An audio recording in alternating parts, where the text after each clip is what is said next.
asalaamaaleykum mbokk jullit yi mbokk taalibe yi ak képp ki nga xam ne rek yow yaay safoo berne ñu ñëwaat ak yéen ci seen émission tey toujours ci petit plat yi tey nag li ñu leen di indil mooy hamburger suñ ko waxee ku nekk dina man tàmm naa lekk hamburger mais yii nag dañ koy def yu ndaw a ndaw defaroon naa ko ci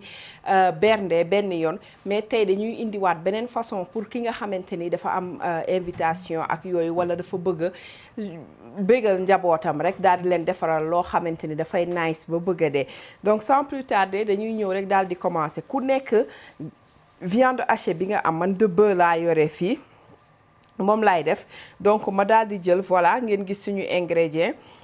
maanaam sel bi ñu fumé bi comme si biir laay lakkee donc moom laay utiliser jël sel bi ñu fumé ak tuuti poivre noir ñu def si bismillah ñu def aussi tuuti si suñu assaisonnement bi nga xamante ni moom la ñuy defar fait maison donc mu ngi nii dañuy jël tuuti rek defar ko ba mu baax donc dafa am ay en poudre oignon en poudre ak kii aussi ay cumin façon curcumin du moins ak façon yooyu donc ñu daal di ñëw sans plus tarder commencer mélanger ku mu neex mun nga dagg say soble fejet ko def ko ci biir mais man dama bëgg lekk hamburger pas meatloaf mooy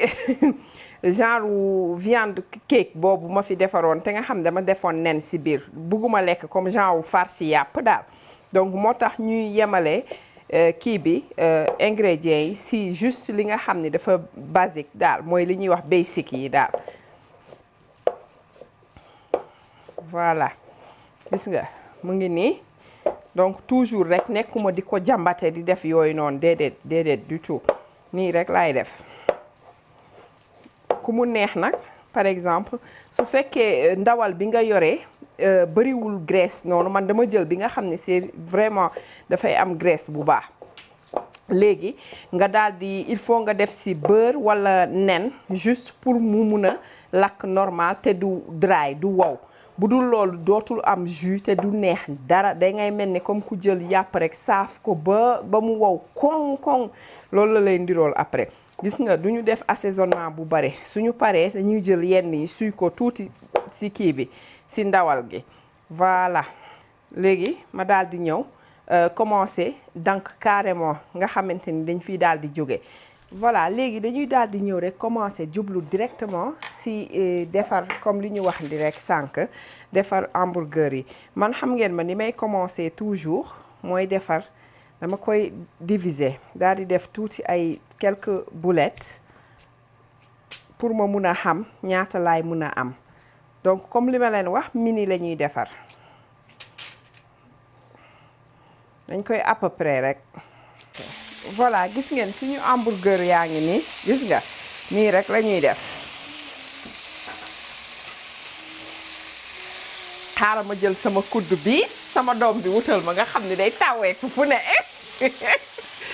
sëñ Moustapha daal moo jaar ci bii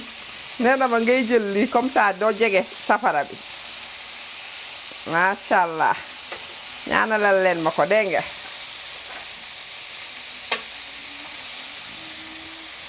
mu daal moo ko jënd ak xaalisam voilà gis ngeen léegi fi mu nekk nii dañuy jël gis nga kii mburu hamburger yi nii la mel wanoon naa leen nu ñuy defaree mburu hamburger donc comme li ma leen waxoon sànq rek si début ba wanoon naa leen ko ku ko bëgg a gisaat encore fàttaliku ko da ngay delluwaat si vidéo yooyu nga xam ne di nga mën a gis hamburger yi defaral sa bopp ni nga bëgg mu doy donc léegi damay ñëw gis nga li ma leen waxoon yu ndaw laay def damay daal di ñëw léegi ku nekk yow yaay xool lan nga bëgg ma def mayonnaise bismillah nii daal di jël beneen côté bi tamit def tuuti mayonnaise pour ki nga xam ne bëgg na gis nga su ma paree daal di jël tuuti ketchup pour ñi nga xam ne bëgg nañu mu nekk lu classique ci hamburger gis nga ñu jël aussi xaaral ma pousse ko subhanallah voilà léegi bu ñu yeggee fii ñu indi kii bi ndawal gi voilà gis ngeen ku mu neex nga def fromage ci sa bos man dama ci def fromage donc teg ko muy seey carrément gis nga mu ngi nii boo ko laalee rek mu topp la dafa tàng jër bugguma woon mu seey ba wàcc ci suuf moo tax ma def ko mu xaw a dëll nii tuuti gis nga léegi soo paree nga daal di jël aussi lu la munti neex donc damay jël benn bi ma def ci peut-être tuuti oignon voilà daal di def tamit suñu laitue teg ko nii ku nekk rek yow yaa xool quantité bi nga bëgg tomate ku bëgg aussi pickle nga def xam nga daal di tëj teg nii gis nga benn pare na ñu dooraat beneen incha allah bii par exemple damay def moutarde Dijon ci suuf comme ça hamburger bi tegu ci ndawal gi voilà ma jël tuuti mayo teg ci kaw nii daal di jël tuuti ketchup teg donc ñu jëlaat ndawal li teg jël aussi beneen daggu soble teg suñu laitue tomate fraîche ketchup nga daal di jël teg gis nga bii pare na donc noonu rek la ñuy assembler bu ñu paree daal di leen di wan ñun par exemple nuñ koy tegee dina am yoo xam ni duma ko def ak kii duma ci def mburu pour ñi nga xamante ni bëgguñu lekk lu am glucide wala dañu gluten intolérant ñooñu dinañ mën a jël comme toujours rek jël laitue yi utiliser ko mu nekk place u mburu bi incha allah. voilà gis ngeen léegi beneen version bi nga xam dama koy defar tamit pour ki nga xam ne li ma leen waxoon sànq bëggul lekk lu am maanaam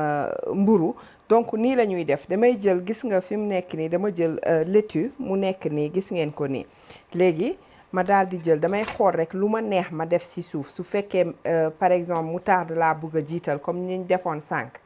ma daal di def nii moutarde ci suuf voilà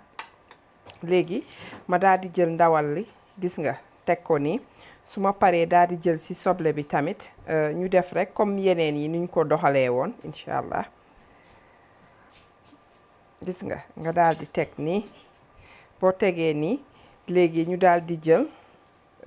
pickle par exemple ak tomate fraîche ma teg su ma tegee léegi su dee dama bëgg mayonnaise ma daal di jël tuuti mayo teg nii daal di jëlaat encore beneen laitue teg ci kawam donc man damay conseiller ki nga xam ne da ngay invité da ngay def option bi parce que léegi ñi nga xam ne duñu lekk mburu ci boppam moo bari daal donc boo defee nii nga daal di jël sa cure-dent gis ngeen ko nii nga jël ko jam ko mu dem ba ci suuf gis nga bu ko defee mu téye laitue bi tamit voilà nii nga daal di teg donc da ngay def ñaari option yëpp nga xam ne ku nekk da ngay tànn sa bu la neex beneen kii bi nga xamante ni aussi bëggoon naa leen ko wax mooy gis ngeen yii defuma ci dara defuma ci laitue walla ay kii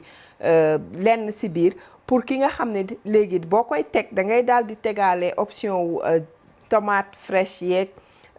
kii yi ingrédients yeneen yëpp léegi bu ko defee nit ki moom bu ñëwee mun na tànn li ko ci intéressé mu def ko ci biir hamburger am après door a continuer dem daal mu nekk comme buffet daal donc noonu rek la ñuy continuer bu ñu paree daal di leen wan incha allah ñun nuñ koy daal di taajee rek bu soobee ki mayee. kon nag mbokk jullit yi mbokk taalibe yi ak képp ki nga xam ne rek yow yaay safoo bernde seen burger yaa ngi ne hamburger yi nga xamante ni moom lañ leen waxoon day nekk mini burger nga xam ni hamburger mini lay nekk yow par exemple kii di def cocktail am wala affaire yu mel noonu mun na ko jël. Gis nga nu mu nekkee nii ñu daal di koy présenter nga xam ne day jël benn hamburger ak fritam yi loxo yi du tilim dara du kii dara du nekk lu désordonné ak verre bi rek lay yëkkati daal di dem ak moom. ñu am aussi beneen plat bi nga xamante ne dañ leen ko defar pour burger yi nga xamante ni defuñu dara ci biir